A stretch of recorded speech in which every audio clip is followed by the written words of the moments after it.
तुम्ही मराठी आहात की?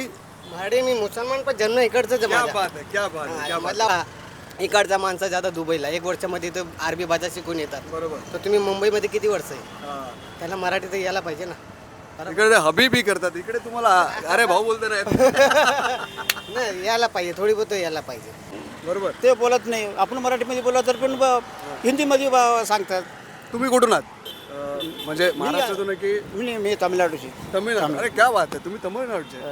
बघा एक तमिळ काका आम्हाला भेटले आणि ते इतकं चांगलं मराठी बोलतात. की मी पण लहानपणापासून मुंबईत आहे. मी मराठी शिक्षण पण केलं आहे जीवन विकास हायस्कूल. तर 35 वर्ष झाले मला मुंबईमध्ये. जर हा मुद्दा साहेबांनी उचलला आहे बरोबर आहे, कारण की आम्ही सौदी जातो, दुबई जातो, तिकडची भाषा आम्ही अरबी शिकतो, पण मराठी मुंबईमध्ये राहून मराठी का शिकत नाही हे पण शिकणं गरजेचं आहे. सर्वांना माझी विनंती आहे, तुम्ही मराठी शिका आणि मराठीचा सन्मान करा. तुमच्या रिक्षामध्ये कोण बोललं तुम्हाला इकडे सोडा तर काय बोलता तुम्ही? बस ना दादा. एवढं बोलता आणि पुढे जाता. हाँ पुढे. मग हळूहळू मराठी शिकताय तुम्ही? हाँ हाँ सीखते हैं मराठी हळूहळू.